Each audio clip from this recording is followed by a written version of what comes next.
گھر کے کام کاج میں اتنا تھک جاتی ہیں. ایون جو جاب کرنے والی لیڈیز ہیں، ورکنگ لیڈیز ہیں، وہ بھی مطلب گھر کے کاموں میں ان کے اوپر تو ڈبل ڈیوٹی ہوتی ہے کہ کوئی بھی کاموں سے، گھر کے کاموں سے ایگزیمپٹ نہیں ہوتا، مدرس خاص طور پہ.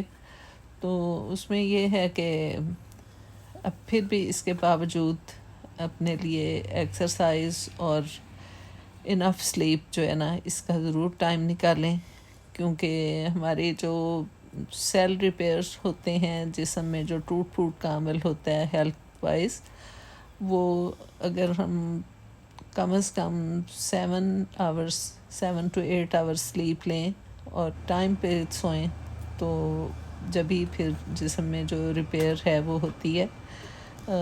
اس چیز سے کوئی فرق نہیں پڑتا کہ ہم لیٹ نائٹ سوئیں اور صبح تھوڑا سا لیٹ اٹھ جائیں اور پھر اٹھ کے بھاگنا شروع کر دیں، تو وہ کبھی بھی بینیفیشل نہیں ہوتی ہے چیز.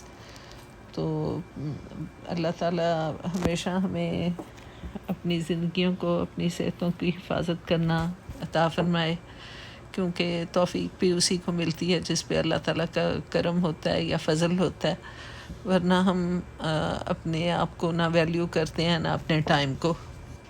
ان گزرے ہوئے مہینوں میں بہت سارے کام، بہت ساری چینجز ہماری لائف میں ہوئیں، جو میں آہستہ آہستہ آپ کے ساتھ شیئر کرتی رہوں گی.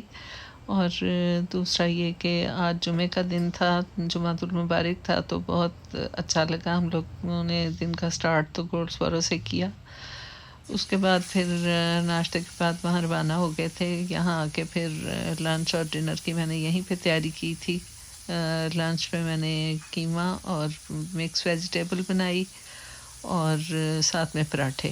اور یہ ڈنر کے لیے اس وقت میں فش تیار کر رہی ہوں. یہ سوائی فش فلے ہیں، بون لیس اور سکن لیس فلیس ہیں. اگرچہ یہ فرائنگ میں زیادہ تر یوز ہوتے ہیں، سالن میں کم اس طرح کی فش یوز ہوتی ہے، لیکن میں اس کا سالن بھی بنا لیتی ہوں کبھی کبھار، جو کہ اچھا لگتا ہے. اور آج کل اگرچہ کافی زیادہ گرمی کا موسم ہے، لیکن یہاں پہ ویسے گرمی نہیں پڑتی جیسے پاکستان وغیرہ میں.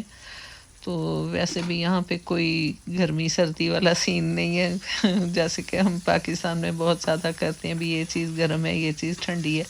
فش یہاں پہ، فش اور نٹس وغیرہ ہر وقت ہی کھائے جاتے ہیں اور سارا سال ہی یوز ہوتے ہیں، کیونکہ یہ دونوں چیزیں بھی صحت کے لیے بہت اچھی ہیں. تو میں نے بھی آج ڈنر کے لیے یہ سالن بنایا ہے. بہت آسان ہے، کوئی اس کی خاص ریسیپی نہیں ہے، بس یہی مسالہ وغیرہ بنا کے اس میں آپ نے سمپل اس کو فلس کو فرائی کر لیں، یا جو بھی فش آپ یوز کریں. تو اس کو میں نے دھونے کے بعد صرف نمک لگایا تھا. دھونا بھی بہت زیادہ مل مل کے نہیں ہے، کیونکہ بہت نازک ہوتے ہیں یہ فش فلے. اور نمک لگا کے ہلکا سا اس کو بس تھوڑے سے آئل میں شیلو فرائی کیا ہے. اور پھر پیاز اور ٹماٹر، لہسن ادرک وغیرہ کا جیسے مسالہ ہم کسی بھی سالن کا بناتے ہیں، ایسے لائٹ مسالے والا یہ میں نے مطلب لائٹ سپائسز کے ساتھ یہ مسالہ تیار کیا ہے. اور بعد میں بس اس میں یہ فش ڈال کے تو اس کو احتیاط سے ہلانا ہے، بہت زور زور سے نہیں ہلانا. ظاہر ہے یہ بات تو سبھی جانتے ہیں، ورنہ یہ ٹوٹ جائے گی.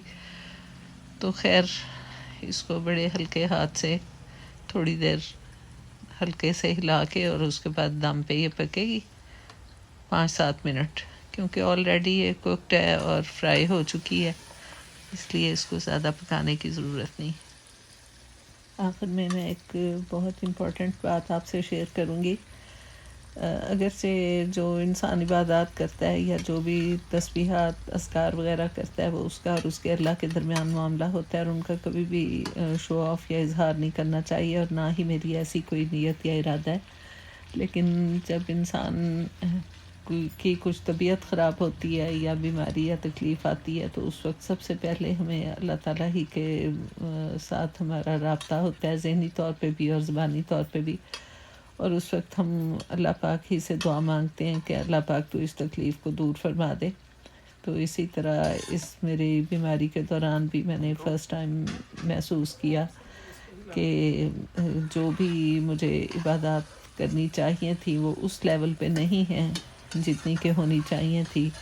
اور انسان اپنے وقت کو ہمیشہ جتنا بیسٹ وے میں یوز کر سکے وہی اچھا ہوتا ہے. تو اس سلسلے میں میں نے سوچا کہ ہمارا کزنس کا اور فرینڈس کا ایک گروپ بنا ہوا ہے، بہنوں کا اور کزنس کا، تو اس میں ہم لوگ گپ شپ کرتے تھے. کچھ اسی طرح پوسٹیں وغیرہ جو ڈیلی بیسس پہ ہوتی ہیں وہ بھیجتے رہتے تھے اور اچھا وقت گزرتا تھا. لیکن جب میں بیمار ہوئی تو میں نے سوچا کہ یہ ایک اپرچونٹی ہے، ایک پلیٹ فارم ہے کہ ہم سب اس پہ اکٹھے رہتے ہیں اور ان ٹچ رہتے ہیں، تو کیوں نہ مل کے کچھ ایسا کیا جائے جو کہ بہت ہی زیادہ فائدہ مند ہو. تو ہم نے مل کے اس پلیٹ فارم پہ کیا کیا، کیسے کیا، یہ میں انشاءاللہ آپ سے اگلے ولاگ میں شیئر کروں گی. اجازت دیجیے، اللہ حافظ.